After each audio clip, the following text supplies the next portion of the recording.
Hello friends, welcome back to your channel. और आज इस वीडियो में करने वाले हैं बिजनेस स्टडीज सीयूटी का पेपर नंबर 1। आई होप आपने अकाउंटेंसी का मॉक पेपर 1 देख लिया होगा। पूरा डिटेल डिस्कशन, जहां पूरा सिलेबस आपका रिवाइज हो गया था। अगर आपने नहीं अभी तक वो वीडियो वॉच किया तो इसी वीडियो के डिस्क्रिप्शन बॉक्स में मैं उसका लिंक आपको दे दूंगा। तो चलिए शुरू करते हैं बिजनेस स्टडीज़ का, और मेरे साथ साथ आप इसको खुद सॉल्व कीजिएगा पहले, फिर आंसर दिखेगा। पूरा पेपर इस ढंग से है कि जहां पर आप 50 क्वेश्चन है, 40 आपको करने हैं, 10 क्वेश्चन आप छोड़ सकते हो। पहला question, which of the following is not a function of management. आपको पता है हमारे जो फंक्शंस ऑफ मैनेजमेंट है वो planning, organising, staffing, directing, controlling. तो आपको क्या लगता है इसमें ऐसा कौन सा फंक्शन है जो इनमें से नहीं है? तो आप कहेंगे यस सर, सी बिल्कुल आउट ऑफ प्लेस फील कर रहा है, और प्लानिंग, स्टाफिंग, कंट्रोलिंग तीनों होते हैं। तो यहाँ पर हमारा आंसर रहेगा पहले का सी। सेकंड, मैनेजमेंट क्या होता है? क्या वो आर्ट है, साइंस है, बोथ आर्ट एंड साइंस है, या none of this above?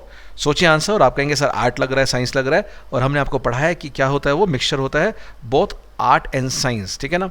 Third question, using the external source for filling the vacant positions. इससे फ़ायदा क्या होता है? वाइडर चॉइस मिलती है, या वो सिलेक्शन प्रोसेस को सिंप्लीफाई कर देता है, या वो इंस्टिल करता है competitive spirit among the existing employees, या does not infuse fresh talent in the organisation. तो देखिए, फ्रेश टैलेंट वाला बात बिल्कुल भी नहीं है, ठीक है ना।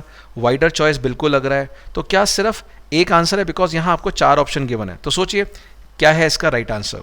तो आप कहेंगे सर सेकंड वाला simplify the process of selection, वो इतना नहीं लग रहा है, बिकॉज काफ़ी एक्सटर्नल सोर्स के अंदर तो काफ़ी लंबा प्रोसेस होता है, सिंप्लीफाई नहीं होता।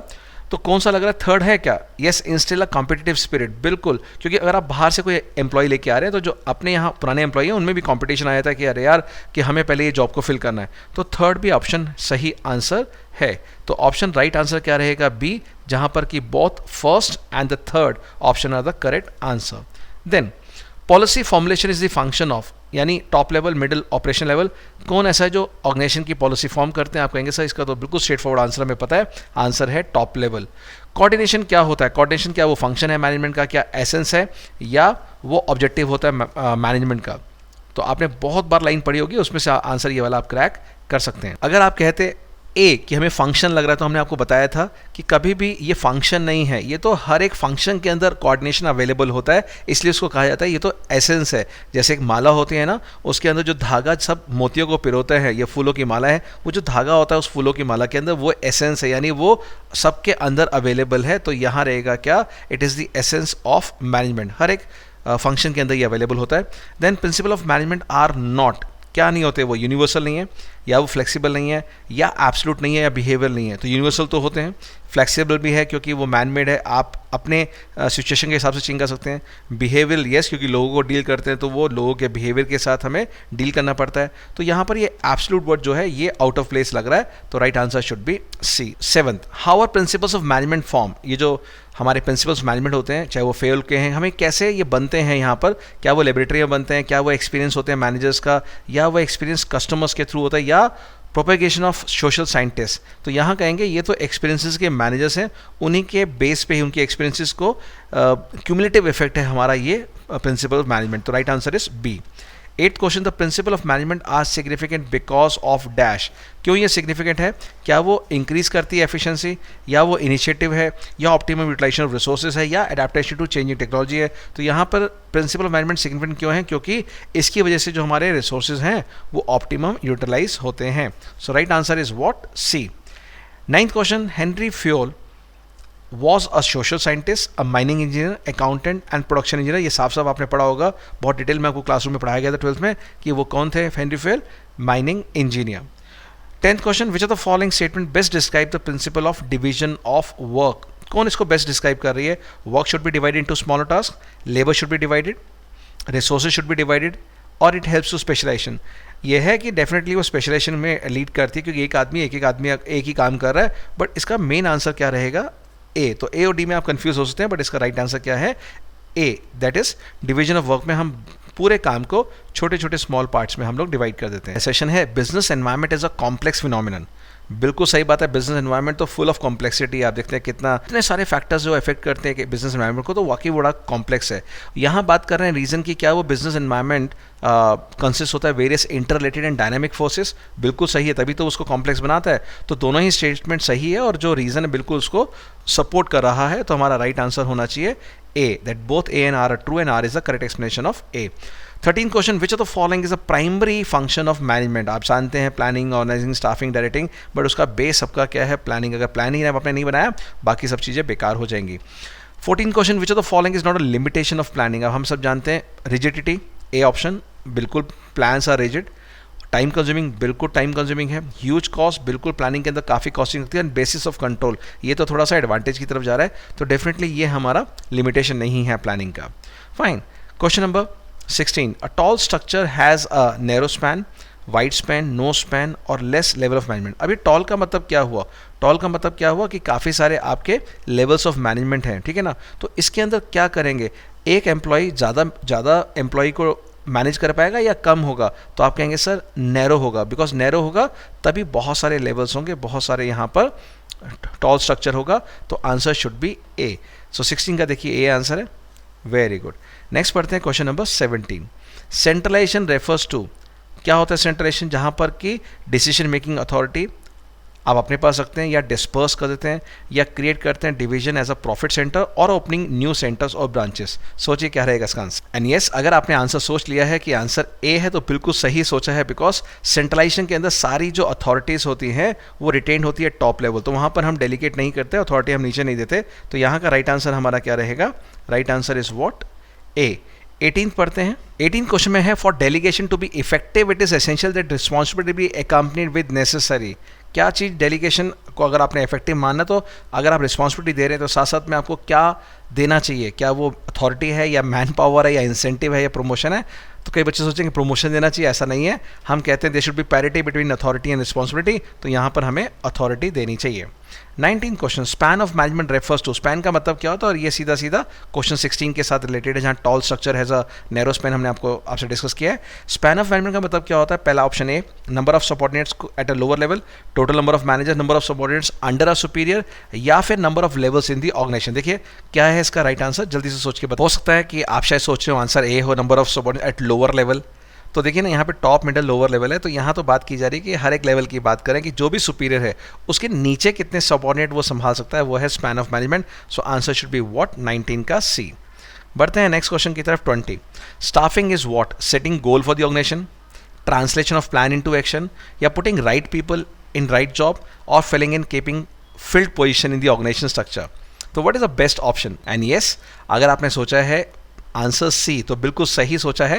Putting the right people in right job, यही स्टाफिंग का पर्पस होता है कि जिसकी एक पर्टिकुलर एम्प्लॉय की स्पेशलाइजेशन है, जो स्किल है, उसको वही जॉब दिया जाना चाहिए। 21 question, dash is not a part of the recruitment process. अब आप जानते हैं रिक्रूटमेंट में क्या होता है, हम एक बेसिकली स्टिमुलेट करते हैं कि ज़्यादा से ज़्यादा लोग हमारी फर्म में एप्लीकेशन भेजें, जॉब के लिए हमारे पास आएँ। तो इन चारों में से आपको क्या लगता है कि रिक्रूटमेंट के प्रोसेस में क्या होता है? क्या उसमें हम एप्लीकेशन को रिजेक्ट करते हैं, ऑप्शन ए, जो अनक्वालिफाइड है, इनवाइट करते हैं application for the potential candidates, identify the source to find the suitable candidates, and none of this about. तो बी और सी तो देखिए बिल्कुल भी नहीं है, बिकॉज बी और सी तो मेन होता ही रिक्रूटमेंट है। तो जो रिजेक्ट करने का सीन है ये तो भैया नेगेटिव हो जाता है, और recruitment is not a negative, it's a positive process. यहाँ तो हम सबको इन्वाइट करते हैं, आइए आइए, बाद में रिजेक्ट करेंगे देख के।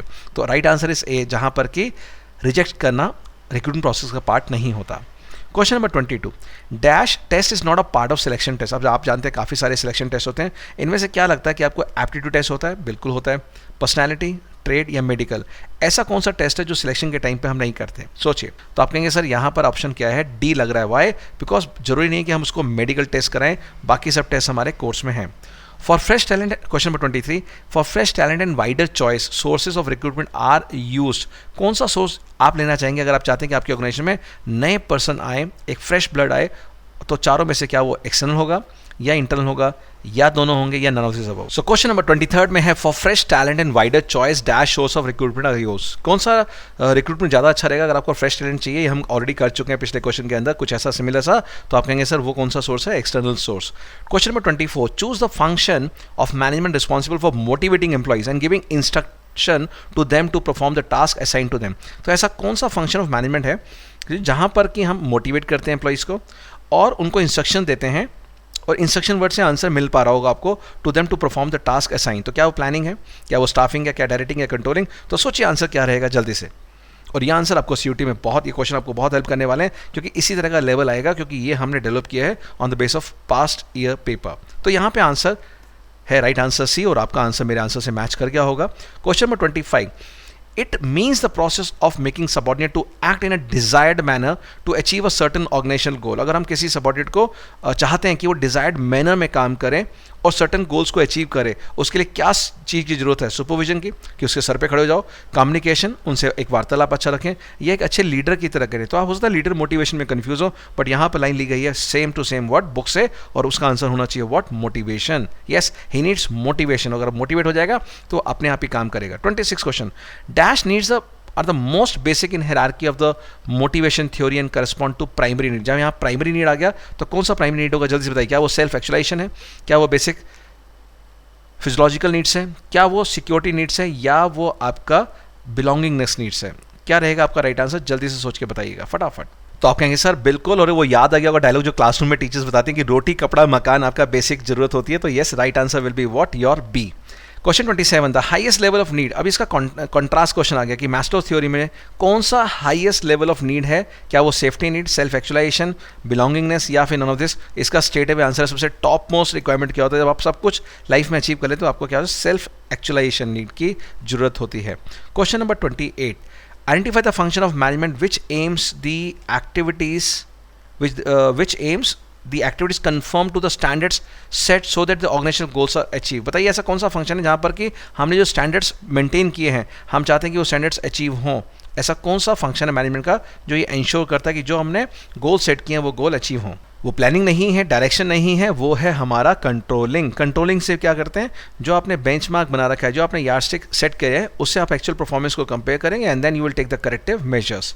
Question number 29, dash is the first step in the process of controlling. आप जब कंट्रोलिंग करते हैं तो कौन सा चारों में से पहला स्टेप होता है? या तो हम मेजरमेंट ऑफ एक्चुअल परफॉर्मेंस करते हैं, या हम परफॉर्मेंस स्टैंडर्ड्स को सेट करते हैं, या हम एनालाइज करते हैं कितना डिविएशन है, या फिर हम सीधा करेक्टिव एक्शन लेते हैं। देखिए करेक्टिव एक्शन तो सबसे बाद की बात है, एनालाइज उससे पहले की बात है, और मेजरमेंट उससे पहले की बात है। तो सबसे पहला स्टेप क्या होगा? हम लोग परफॉर्मेंस स्टैंडर्ड्स को सेट करेंगे। तो यह है हमारा answer, answer number B, question number 29।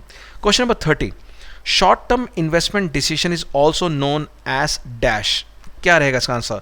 कि जो शॉर्ट टर्म के हम डिसीजन लेते हैं, एक फाइनेंशियल प्लानिंग करते हैं, ठीक है ना, तो कौन सा ऐसा डिसीजन है हमारा कि जहाँ पर हम शॉर्ट टर्म इन्वेस्टमेंट्स के लिए करते हैं? क्या वो वर्किंग कैपिटल है, क्या वो कैपिटल बजटिंग है, या वो फाइनेंसिंग है, या नन ऑफ द अबव? इसमें मोस्टली बच्चे कंफ्यूज होते हैं। सोच के बताइए, टेक 5 सेकंड, कौन सा आपका राइट आंसर? अगर आप आंसर लिखते हैं कैपिटल बजटिंग तो वो गलत होता है, बिकॉज वो हमारा कैपिटल एक्सपेंडिचर के लिए होता है, बहुत बड़े खर्चे के लिए होते हैं, हम बड़े बड़े एसेट्स परचेज करते हैं। ये तो छोटे मोटे खर्चे के लिए कह रहे हैं, शॉर्ट टर्म इन्वेस्टमेंट्स के लिए। तो शॉर्ट टर्म वाला हमारा क्या होता है? Working capital. अगर आप अकाउंटेंसी के स्टूडेंट तो समझ गए होंगे, वर्किंग कैपिटल हमारा डे टू डे रिक्वायरमेंट के लिए होता है। Then 31 question, which of the following is not an importance. ये बच्चे नॉट नहीं पढ़ते आप लोग और गलत आंसर टिक करके आ जाते हैं। तो ये नॉट बड़े ध्यान से पढ़ना एग्जाम में। कौन सा इंपॉर्टेंस ऑफ फाइनेंशियल प्लानिंग नहीं है? पहला ऑप्टिमम यूटिलाइजेशन रिसोर्सेज बिल्कुल होता है, profit maximization, avoid wastage of resources, reduces financial uncertainty. तो यहाँ पे ऐसा कौन सा है जो इंपॉर्टेंट फाइनेंशियल प्लानिंग से उसकी इंपॉर्टेंस नहीं है? और आप सही कहेंगे, हमारा मेन प्रॉफिट मैक्सिमाइजेशन नहीं होता इंपॉर्टेंस फाइनेंशियल प्लानिंग का। तो right answer should be B. 32 question, Temptation is a food joint in Imperial Mall in Bengaluru. It is becoming popular among the students and working people due to healthy on the go dishes on its menu like paneer wrap, chickpea salad, grilled sandwiches, etc. पानी आ गया मुंह में बोल के। It is now decided to open 2 new branches in other part of the Bengaluru. Which financial decision has been discussed in the above cases? देखिए अगर आप branches खोल रहे हैं अलग जगह पे तो आपको क्या कैपिटल एक्सपेंडिचर करना पड़ेगा, आपको जगह लेनी पड़ेगी, आपको मशीनरी लेनी पड़ेगी, बहुत सारे खर्चा करना पड़ेगा, मैसिव। तो क्या होना चाहिए? क्या वो उसमें लॉन्ग टर्म होगा, क्या उसमें शॉर्ट टर्म होगा, क्या उसमें डिविडेंड डिसीजन होगा, या फाइनेंसिंग डिसीजन? तो सोच के बताइए क्या रहेगा आपका आंसर। टेक 5 सेकेंड्स और आराम से सोच के बताइए, बिकॉज ये क्वेश्चन में क्लैरिटी होना बहुत बहुत ज़रूरी है। और आप कहेंगे सर आपने तो हिंट दे दिया था, ज़्यादा खर्चा चाहिए, लॉन्ग टर्म इन्वेस्टमेंट्स है, तो yes sir answer should be A. ठीक है, शॉर्ट टर्म नहीं है, शॉर्ट टर्म हमारा वर्किंग कैपिटल के लिए था। देन 33rd question, financial management mainly concern with. जो फाइनेंशियल मैनेजमेंट हम क्या करते हैं? सबसे पहला, क्या ऑल एस्पेक्ट्स ऑफ एक्वायरिंग, कहाँ से आएगा फंड्स, और यूटिलाइज कैसे करना है फर्म के रिसोर्सेज को, या फिर अरेंजमेंट या efficient management of every business, या प्रॉफिट मैक्सिमेशन। तो देखिए बी जो है वो सिर्फ अरेंजमेंट ऑफ फंड है, वो ये नहीं बता रहा यूटिलाइज कैसे करना है। ठीक है, थर्ड में बात है एफिशिएंट मैनेजमेंट, वो यहाँ पे फाइनेंस की कोई बात ही नहीं कर रहा। प्रॉफिट मैक्सिमेशन बिल्कुल भी नहीं होता इसका मेनली कंसर्न। तो क्या रहेगा, मेन कंसर्न फाइनेंशियल मैनेजमेंट का क्या होता है कि आप अपने फाइनेंशियल रिसोर्सेज को एनालाइज कीजिए, कहाँ से एक्वायर करना है, और एक बार फंड आ जाए तो कहाँ कहाँ बेस्ट यूटिलाइजेशन होगा वो देखिए। तो answer should be A. Question number 34, what are general forms of standing plans that specify the organizational response to certain situation like the basis on which admissions are done in an education institution?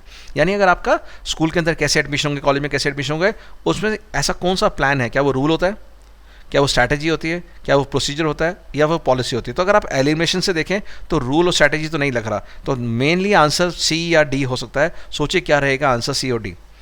आपको लगेगा शायद procedure है, वो कि क्या पहले आपको form भरना है, ऑनलाइन भरना है, उसके बाद आपको ये दिया जाएगा कौन कौन से आपके परसेंटेज हैं, आपकी कैसी परसेंटाइल आ रही है, या स्कूल में आप दे रहे हैं आपका रिटन टेस्ट दिया जाएगा, तो वो तो प्रोसीजर हो गया। बट ओवरऑल जो स्टैंडिंग प्लान है जो हमेशा यूनिफॉर्म रहेगा उसको क्या बोलेंगे हम लोग, पॉलिसीज। तो क्या रहेगा हमारे यहाँ पर, policies should be the right answer. Match कर लीजिएगा मेरे आंसर के साथ। Question number 35, the membership of a stock exchange is well regulated and its dealing are well defined according to the existing legal framework. This give investors the advantage of, बताइए क्या रहेगा इसका right answer. क्या वो liquidity of securities है, क्या वो determination of price of securities है, क्या वो सेफ्टी ऑफ ट्रांजैक्शन है, या नन ऑफ द अबव? तो अगर आप कहते हैं लिक्विडिटी ऑफ सिक्योरिटीज तो शायद गलत होता, अगर आप कहते हैं determination of pricing of securities तो भी शायद गलत होता। और यहाँ बात कर रहे हैं कि यहाँ पर जो डीलिंग है well defined according to existing legal framework, उससे क्या होता है, जो इन्वेस्टर्स को क्या मिलती है, सेफ्टी मिलती है। तो right answer should be safety of transaction, answer should be C. Primary and secondary markets, तो अब आपको पता है प्राइमरी मार्केट सेकेंडरी मार्केट में आपने डिफरेंस भी याद किया होगा 12th में। क्या वो आपस में कॉम्पीट करती हैं या एक दूसरे को कॉम्प्लीमेंट करती है? क्या वो फंक्शन अलग करती है इन्वेंटरी, या वो कंट्रोल करती है ईच अदर को? तो कंट्रोल तो बिल्कुल भी नहीं करती, इंडिपेंडेंटली बिल्कुल भी नहीं है, कॉम्पीट बिल्कुल भी नहीं। तो आंसर क्या होना चाहिए इसका, कॉम्पिटेंट या कॉम्प्लीमेंट ईच अदर, एक दूसरे के बिना अधूरी है ये दोनों market. 37 question, which of the following is not a function of SEBI? आपने फंक्शन ऑफ सेबी सारे याद कर रखें, तो देखिए कौन सा ऐसा फंक्शन है जो कि इसमें फंक्शन नहीं है। रजिस्ट्रेशन ऑफ ब्रोकर, सब ब्रोकर बिल्कुल होता है। Undertaking measure to develop financial market, ये तो मेन रोल है। प्रोहिबिशन ऑफ इनसाइड ट्रेडिंग, ये तो बिल्कुल बिल्कुल मेन फंक्शन है सेबी का। तो यहाँ holding security in electronic form, यहाँ पर ये वाला आंसर होना चाहिए। आप देखिए आपका मेरा आंसर मैच करा, तो बताइएगा answer D. 38 question, which of the following is not an advantage of electronic trading system? कौन सा इसमें से एडवांटेज नहीं है? A, transparency in dealing, B, reduction in time, cost and risk, third, improving the liquidity of the market, and fourth, controls insider trading. तो यहाँ पर अगर हम लोग देखें तो एक ट्रांसपेरेंसी डीलिंग बिल्कुल होती है इलेक्ट्रॉनिक ट्रेडिंग सिस्टम से, टाइम बड़ा कम लगता है, कॉस्ट और रिस्क कम हो जाते हैं, लिक्विडिटी बढ़ जाती है मार्केट की, ठीक है। बट क्या इससे इनसाइडर ट्रेडिंग कंट्रोल होती है? बिल्कुल भी नहीं। तो right answer should be what, D, कि ये एक नॉट, यहाँ भी नॉट लिखा हुआ है, ठीक है, नॉट एन एडवांटेज। बाकी तीन एडवांटेज है, ये एडवांटेज नहीं है।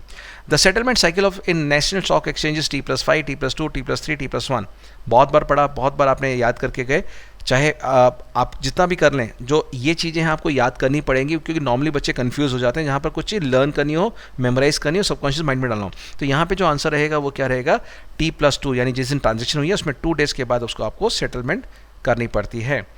Next question 40, the process of classification of product into different groups on the base of their important characteristics refer to which of the following marketing function? तो बताइए इसमें कौन सा आंसर होना चाहिए कि classification of product into different group on the base of the important characteristics? तो ये आपको हिंट दे रहा है एनसीईआरटी का वर्ड कि कैरेक्टरिस्टिक्स के बेस पे अगर आप उसको क्लासीफाई करते हैं तो वो क्या होगा, क्या वो ग्रेडिंग है, क्या वो स्टैंडर्डाइजेशन है, क्या वो प्रोडक्ट डिजाइनिंग है, वो मार्केट प्लानिंग है? तो यहाँ पर बिल्कुल राइट आंसर आपने बिल्कुल गेस कर लिया होगा एकदम से कि right answer should B grading. Yes, कि यहाँ पर प्रोडक्ट्स को अलग अलग ग्रेड के में बांटा जाता है on the base of the quality, on the base of features के बेस पे, ठीक है ना। क्वेश्चन नंबर 41, तो बताइए क्या रहेगा आपका आंसर। क्या यहाँ पर 41 क्वेश्चन के अंदर, in order to get the feedback about its recently launch immunity boosting ayurvedic medicine, Atulya limited conducted an online survey using a questionnaire to get the customer views and opinion, ठीक है ना। तो यहाँ पे बात कर रहा है रिसेंटली लॉन्च, यानी नया प्रोडक्ट, बिल्कुल नया प्रोडक्ट है। एक क्वेश्चनर फॉर्म भरवाया गया ताकि कस्टमर्स के व्यू ओपिनियन आ सकें। आइडेंटिफाई करो मार्केटिंग फंक्शन कौन सा यूज़ यहाँ पर हुआ है अतुल्य लिमिटेड से। तो आप सब जानते हैं सबसे पहला जो मेन इंपॉर्टेंट मार्केटिंग फंक्शन क्या होता है, इन चारों में से वो डी लग रहा है मुझे, कि पहले आप गैदर कीजिए इन्फॉर्मेशन और उस इन्फॉर्मेशन के बाद एनालाइज कीजिए, उसके बाद आप प्रोडक्ट को डेवलप करते रहिए। तो यहाँ पर पहला स्टैंडर्डाइजेशन नहीं रहेगा, प्रोडक्ट डिजाइनिंग भी सीधा प्रोडक्ट डिजाइन नहीं कर सकते, कस्टमर सर्विस तो बहुत बात की बात है। तो सबसे पहला जो आंसर है, और ये मोस्ट एक्सपेक्टेड क्वेश्चन है आने वाले एग्जाम के लिए, the right answer will be what, D. Fine, so यहाँ पर हमें गैदर करना है और एनालाइज करना है मार्केट इन्फॉर्मेशन को। Now next 42, Haldiram offered its product at competitive price, even while offering the customer service like gift packaging, free home delivery to become a household name. Identify the factor affecting the element of marketing mix being discussed above. तो क्या answer लग रहा है? क्या वो marketing method है, objective है, extent of competition की वजह से है, या प्रोडक्ट कॉस्ट है? तो यहां पर हम कहेंगे कई लोगों को प्रोडक्ट कॉस्ट लगेगा, कई लोगों को कंपटीशन लगेगा, but right answer is what? Your A, the marketing methods use. ठीक है. 43rd question. Maruti Vegas enter into a market with color television and have more introduced products like audio system, air conditioner, washing machine. The company is not only offering the product but also handling complaints and offering after sales services. Beautiful. तो बताइए कौन सा marketing mix का यहाँ पर reference दिया गया, कौन सा एलिमेंट है मार्केटिंग मिक्स का, ये आप बताइए. सो क्या वो प्रोडक्ट है, क्या वो प्राइस है, क्या वो प्रमोशन है, क्या वो फिजिकल डिस्ट्रीब्यूशन है? तो यहाँ पर कहा गया कि Maruti Vegas enter into the market with colour television. Colour television के साथ आए हैं वो, ठीक है ना, और नए प्रोडक्ट्स उन्होंने लॉन्च किया, audio system, air conditioner, washing machine. तो company is not only offering the product but also handling complaints. बताइए इससे क्या हो रहा है? क्या वो प्रोडक्ट के बारे में बात कर रहे हैं, या प्राइस के बारे में, या सिर्फ प्रमोशन पे ध्यान है, या फिजिकल डिस्ट्रीब्यूशन? तो फिजिकल डिस्ट्रीब्यूशन तो यहाँ है नहीं, कि कोई भी चैनल डिस्ट्रीब्यूशन के बारे में बात नहीं कर रहा. प्राइसिंग का नामो निशान नहीं है कि प्राइस कैसा रख रहे हैं, कॉम्पिटिटिव प्राइस रख रहे हैं. प्रमोशन की बात नहीं कर रहे, तो सिर्फ सारा का सारा ध्यान प्रोडक्ट के ऊपर है यहाँ पे. क्यों? क्योंकि प्रोडक्ट को बेहतर बनाया जा रहा है, प्रोडक्ट के बारे में बात की जा रही है. तो answer should be what? A. 44 question. A company dealing in apparels has decided to clear the stock. पुराना स्टॉक पड़ा हुआ है. It has a huge pile of unsold stock. नहीं बिक रहा, पुराना स्टॉक गोडाउन में रखा हुआ है और काफ़ी सारी ब्रांचेस में. उसने डिसाइड किया कि इसको डिस्काउंट दे दें. It even has decide to go for the various fashion show. अलग अलग जगह फैशन शो करके कॉलेजेस में इनको जो गुड्स नहीं बिक रहे हैं इनको हल्का किया जाए. They also have decided to sponsor a few events also.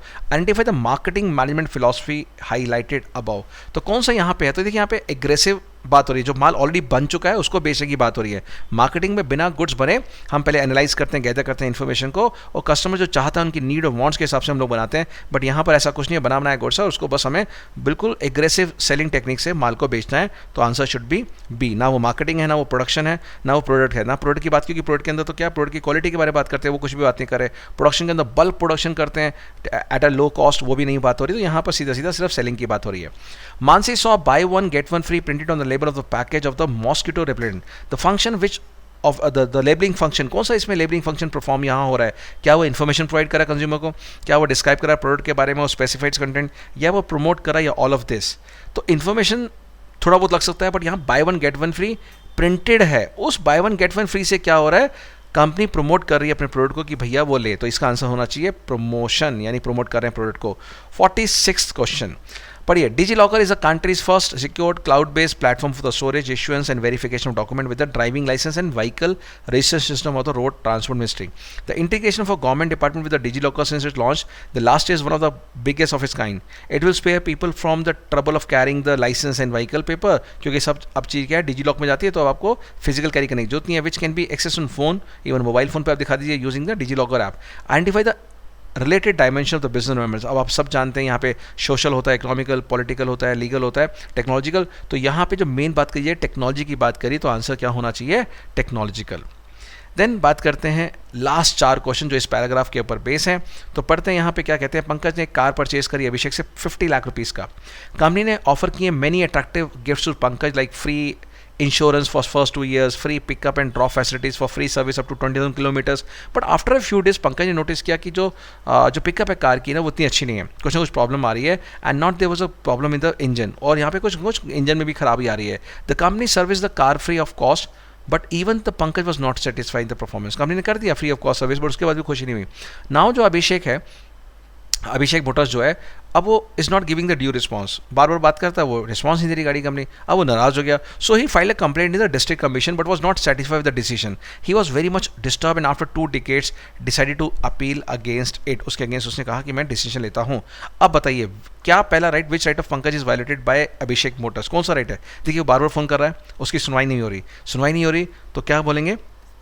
Right to be heard जो है यहाँ पर वायलेट हो रहा है कि उसकी सुनवाई नहीं हो रही, सेफ्टी की बात नहीं हो रही, चूज की बात नहीं हो रही, रिड्रेसल की बात नहीं हो रही. रिड्रेसल तब है जब वो कंप्लेंट कितने रुपए का क्लेम फाइल कर रहा है, अमाउंट क्या चार्ज करता है. सेफ्टी की कोई यहाँ पर उतना नहीं है क्योंकि यहाँ सुनवाई ही नहीं हो रही प्रॉपर. तो यहाँ पर जो बेटर ऑप्शन रहेगा व्हाट, और चूज की तो बात है ही नहीं, तो right to be heard right answer रहेगा.